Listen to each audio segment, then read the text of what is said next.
Okay, hello everyone, welcome back to Yasmeen Syed official. आज जो है हमारा आई गेस 11th पार्ट होगा ये of the NCERT reading series of the chapter body fluids and circulation. ठीक है, तो अभी हम वन शॉट प्रिपेयर कर रहे हैं, it's on the way. Chapter खत्म होने के साथ साथ वन शॉट भी अपलोड हो जाएगा। अब रेगुलेशन जो है, आज का टॉपिक हमारा क्या है, हम रेगुलेशन जानेंगे, डिसऑर्डर्स जानेंगे और चैप्टर को एंड करने का ट्राई करेंगे। रेगुलेशन के अंदर कुछ नहीं है, बहुत ही शॉर्ट में आपको बताया रेगुलेशन का। इसके अंदर आपको 3 चीज याद रखनी है। अगर मैं आपको शॉर्ट में बताऊं ये पूरे आज के लेक्चर में हम क्या करने वाले हैं, तो 3 चीज आपको रेगुलेशन के अंदर याद रखनी है। ठीक है, रेगुलेशन वाले पार्ट में 3 चीज है आपको। एक तो हो जाता है कि आपका जो मेडुला ऑब्लोंगाटा में प्रेजेंट है वो सेंटर, मेडुला ऑब्लोंगाटा। ठीक है, मेडुला ऑब्लोंगाटा में प्रेजेंट होता है सेंटर, ये आपको पहली चीज याद रखनी है। दूसरा आपको याद रखना है कि पैरासिम्पैथेटिक क्या करता है और सिंपैथेटिक क्या करता है। तो सिंपैथेटिक से एक होता है ये, और पैरासिम्पैथेटिक से भी होता है। तो पैरासिम्पैथेटिक और सिंपैथेटिक, इससे नर्व्स के थ्रू, ठीक है, रेगुलेशन होता है हार्ट की एक्टिविटी में। और तीसरी चीज आती है हार्मोनल फैक्टर्स। हार्मोनल फैक्टर्स के अंदर हमारे एड्रिनल ग्लैंड जो है, एड्रिनल ग्लैंड जो होता है, बेसिकली इसके अंदर 2 पार्ट होता है, कॉर्टेक्स होता है और एक मेड्यूला होता है। तो जो मेड्यूला का रीजन है वहां से हार्मोन रिलीज होता है and that hormone is adrenaline. ठीक है, एड्रीनलिन जिसको हम दूसरे नाम से जानते हैं adrenaline, also called as epinephrine. ठीक है, ये और दूसरा एक हार्मोन होता है नॉर एड्रिनलिन और उसी को हम कहते हैं नॉर एपिनेफ्रिन। ये दोनों मिला के कैटेकोलामाइंस, ये ग्रुप ऑफ हार्मोन्स बनाते हैं, कैटेकोलामाइंस। ठीक है, तो ये जो ग्रुप ऑफ हार्मोन्स है, इनके अंदर से जो डायरेक्टली इन्फ्लुएंस करता है, ठीक है, डायरेक्टली जो इन्फ्लुएंस करता है इनके ऊपर, दैट इज योर एड्रिनलिन। ठीक है, एड्रिनलिन जो होता है ये डायरेक्ट इन्फ्लुएंस शो करता है ऑन हार्ट। ठीक है, और जो नॉर एड्रिनलिन है उसका इनडायरेक्ट है, बट थोड़ा सा रिलेटेड है वो कार्डियक एक्टिविटी से, लेकिन इनडायरेक्टली रिलेटेड है। ठीक है, वो ब्लड प्रेशर से ज्यादा रिलेटेड होता है।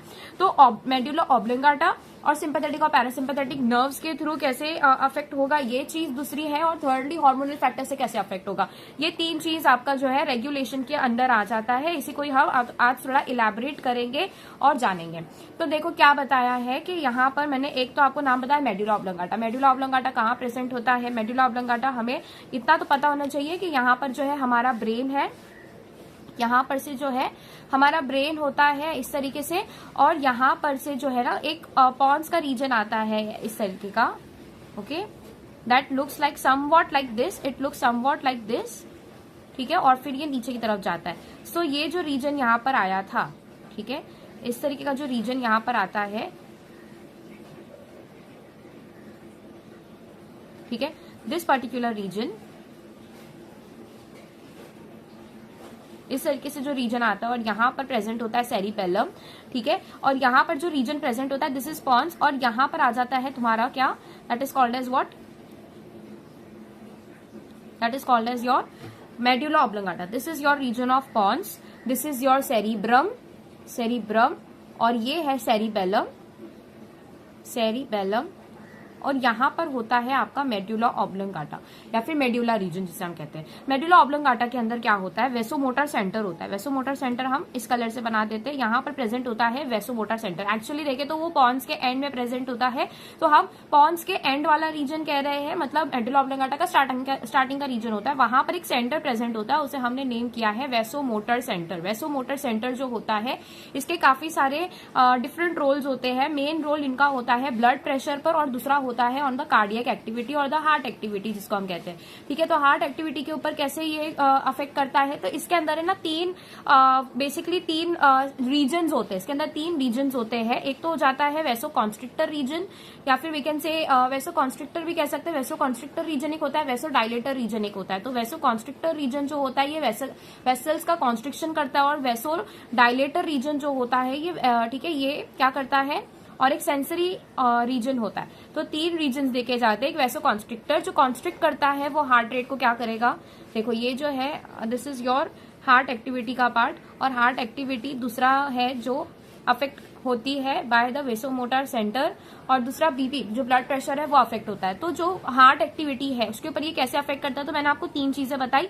इसके अंदर एक तो आ जाता है हमारा दिस वेसोकॉन्स्ट्रिक्टर। वेसोकॉन्स्ट्रिक्टर क्या करता है, ये कॉन्स्ट्रिक्शन करता है ब्लड वेसल्स के अंदर। बेसिकली इसका नाम बता रहे हैं वेसोकॉन्स्ट्रिक्टर है ये, तो ये क्या करेगा, कॉन्स्ट्रिक्शन करेगा, और इस वजह से जो हार्ट रेट होता है ये इंक्रीज हो जाता है।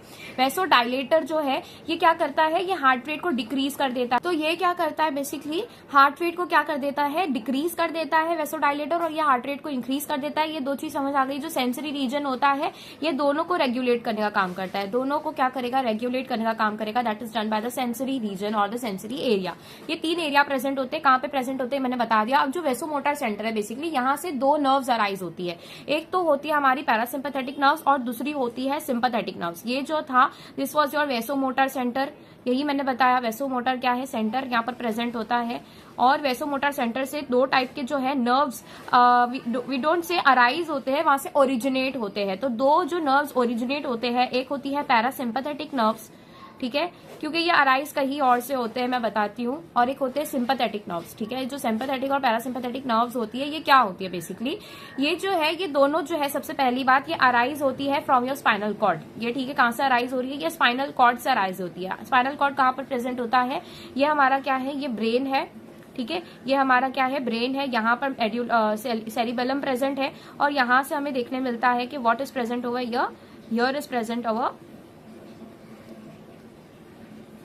यहाँ पर प्रेजेंट होता है, यहाँ पर प्रेजेंट होता है हमारा that is your pons region, और ये मेडुला ऑब्लंगाटा का रीजन है। और ये नीचे जाके क्या बनाता है, बेसिकली ये नीचे जाके बनाता है हमारा स्पाइनल कॉर्ड। तो ये हमारा हो जाता है स्पाइनल कॉर्ड। जो स्पाइनल कॉर्ड होता है, यहाँ से बहुत सारी नर्व्स अराइज होती है, ठीक है। जो नर्व्स यहाँ से अराइज होती हुई दिखाई देती है, बेसिकली वो क्या करती है, जो नर्व्स यहाँ से अराइज होती है 2 टाइप की होती है, या तो पैरासिम्पैथेटिक हो सकती है या तो सिंपैथेटिक हो सकती है, ठीक है। अब यहाँ से जो नर्व्स अराइज हो रही है, कहां से हो रही है, स्पाइनल कॉर्ड से हो रही है। ये जो नर्व्स अराइज हो रही है पैरासिम्पैथेटिक सिंपैथेटिक का नाम देखो कैसा है, कि ये आप कैसे आ सकते हो। सिंपैथेटिक जो होता है, basically this is involved in this particular nerves, ये जो ग्रुप ऑफ नर्व्स होती है, these are involve in fight और फ्लाइट सिचुएशंस। ये कहां पर होती है, ये कहां पर काम करती है, फाइट और फ्लाइट सिचुएशंस। ऐसी कौन सी सिचुएशन होती है जहां पर या तो आप फाइट कर सकते हो या फिर यू कैन फ्लाइट मतलब you can run away from और you can escape from the situation.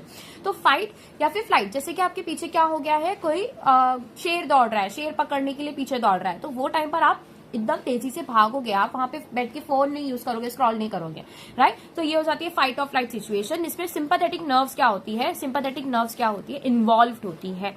फिर आती है पैरासिम्पैथेटिक, इसे हम कहते हैं रेस्ट एंड डाइजेस्ट। क्या कर रहे हैं हम यहाँ पर, रेस्ट करो, जो खाना खाया है उसे डाइजेस्ट करो, आराम करो, चिल करो, ठीक है। तो ये चिल करो मोड होता है, ये हमारा भागने का मोड होता है। अलग 2 तरीके के हमारे मोड ऑफ सिचुएशंस देखे जाते हैं। अब यहाँ पर देखो क्या होता है, रेस्ट एंड डाइजेस्ट, तो मतलब आपका जो हार्ट रेट होगा, जो आपके पल्स होंगे, या फिर हमारा जो ब्रीदिंग रेट होगा, जो हमारी we can say respiratory rate जिसको हम कहते हैं, ब्रीदिंग रेट, ये सब कैसे देखे जाएंगे, काफी नॉर्मल से देखे जाएंगे। पल्स अपनी नॉर्मल चल रही है, और जो हार्ट रेट होगा वो भी नॉर्मल चलता रहेगा, ठीक है। कम हो सकता है, जो ब्रीदिंग रेट है वो कम हो सकता है, इतना ज्यादा we can say normal range से ज्यादा नहीं होगा। लेकिन जो फाइट और फ्लाइट मोड है, वहां पर आपको ज्यादा ऑक्सीजन का रिक्वायरमेंट है, क्योंकि आप भाग रहे हो या तो फिर आप लड़ रहे हो, ठीक है। तो वहां पर क्या हो जाता है, हमारा हार्ट रेट भी इंक्रीज होना जरूरी है टू वी कैन से जो भी रिक्वायरमेंट्स है वो फुलफिल करने के लिए हमारा हार्ट रेट इंक्रीज होना जरूरी है, ताकि लार्ज अमाउंट ऑफ ब्लड जो है वो पंप हो सके। फिर हमारा जो आरआर है, दैट इज रेस्पिरेटरी रेट, ये भी हमारा ज्यादा होगा, क्योंकि हम ज्यादा ऑक्सीजन इनहेल करेंगे, रेस्पिरेशन फास्ट होगा, तो हमारा जो फाइट और फ्लाइट सिचुएशन है वहां पे हम विन कर सकते हैं। तो हमारी बॉडी नेचुरली उसकी तरफ जाती है। पल्स भी हमारा जो उस टाइम पर ज्यादा होना चाहिए, पल्स ज्यादा रहेगा, ठीक है। तो this is what is your parasympathetic और सिंपैथेटिक। कि सिंपैथेटिक क्या करता है, हार्ट रेट इंक्रीज करता है, पैरासिम्पैथेटिक क्या करेगा, हार्ट रेट डिक्रीज करेगा। वेसोमोटर रीजन होता है, वो उसके अंदर 3 चीजें देखी जाती है, 3 एरियाज देखे जाते हैं। This is completely extra part, ये आपके एनसीईआरटी में नहीं दिया है, नहीं करोगे चलेगा।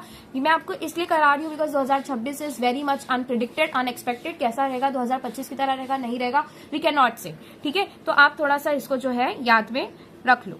ठीक है, अब स्टार्ट करते हैं with the reading. It says normal activities of the heart जो रेगुलेटेड, ठीक है। सबसे बड़ी चीज जो मैंने आपको नहीं बताई है वो ये है कि जो हार्ट होता है ये इंट्रिंसिकली क्या होता है, रेगुलेट हो सकता है, इंट्रिंसिकली रेगुलेट हो सकता है। इंट्रिंसिकली का मतलब क्या होता है, ऑन इट्स ओन, इसको बाहर की किसी और की जरूरत नहीं होती है। इसीलिए आप देख सकते हो जो हार्ट होता है उसको हम ट्रांसप्लांट कर सकते हैं। हार्ट ट्रांसप्लांट पॉसिबल है, क्यों पॉसिबल है, क्योंकि हार्ट को जब एक बॉडी से निकाला जाता है तो निकालते साथ वो डेड नहीं हो जाता, उसको कहीं ना कहीं उसके अंदर खुद के अंदर वो जो नोडल टिश्यू होता है वो वहां पर काम कर रहा होता है, वो इफेक्टिव होता है अपने आप की जो रिक्वायरमेंट्स है वो फुलफिल करने के लिए।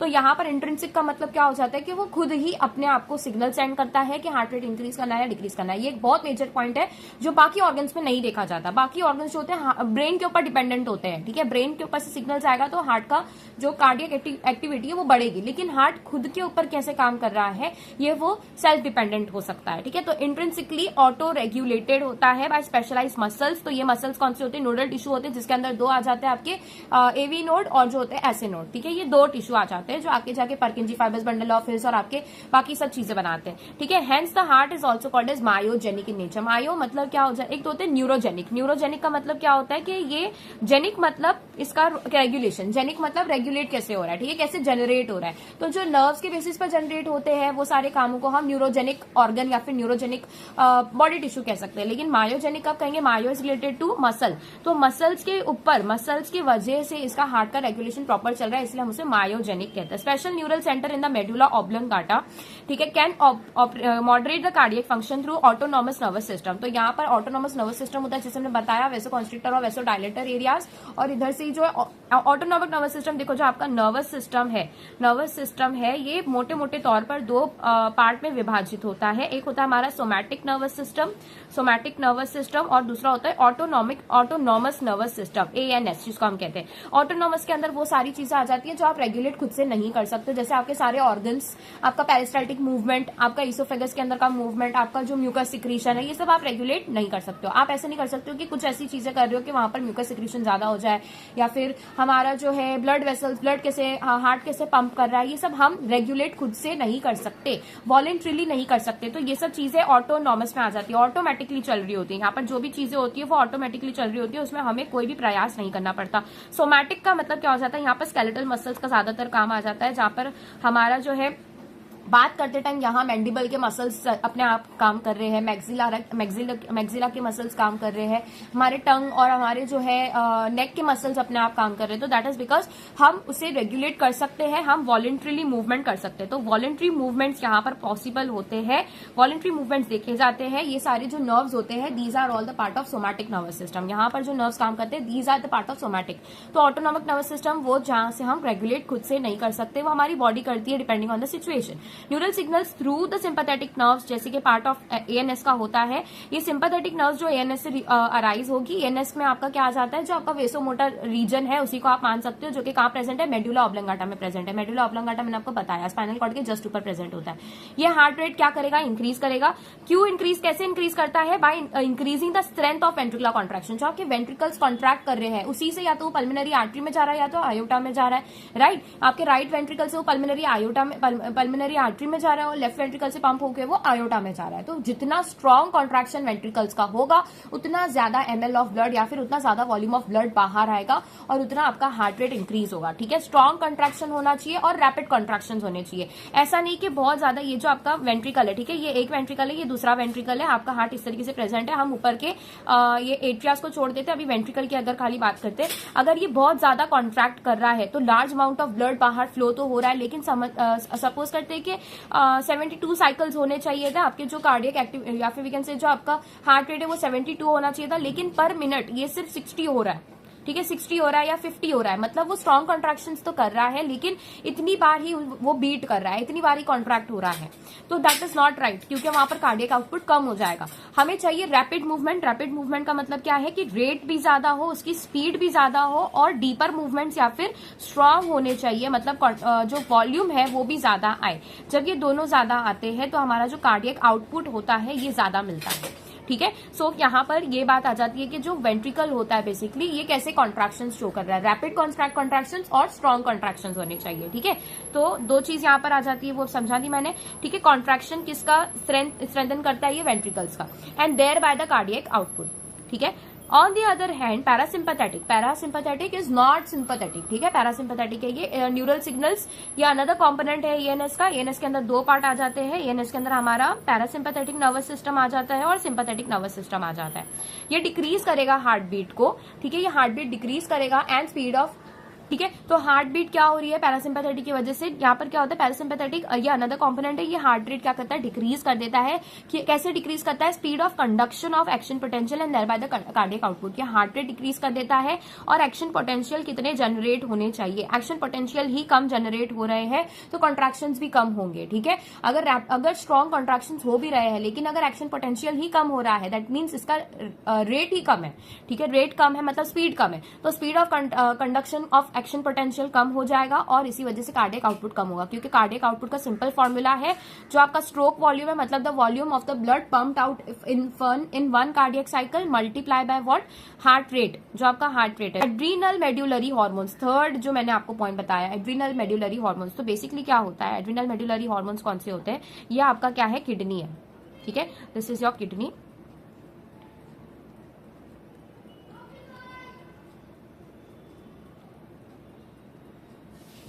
ठीक है। इस तरीके से क्या है किडनी है, इसके ऊपर प्रेजेंट होता है एक ग्लैंड प्रेजेंट होता है जिसे हम कहते हैं एड्रीनल ग्लैंड या फिर सुप्रारीनल ग्लैंड। इसे हम क्या कहते हैं, सुप्रारीनल ग्लैंड कहते हैं। This is called a suprarenal.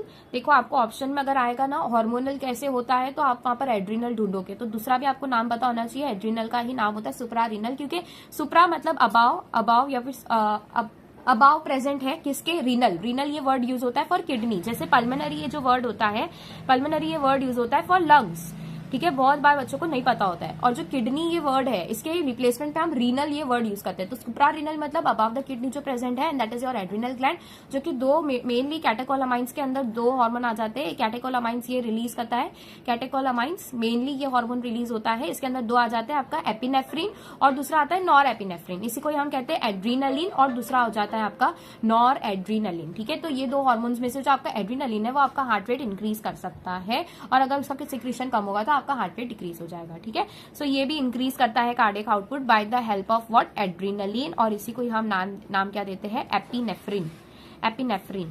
These are the hormones release by suprarenal gland. अब इसके अंदर डिसऑर्डर्स कौन से हैं, तो एक आ जाता है आपका हाई ब्लड प्रेशर जिसको हम कहते हैं हाइपरटेंशन,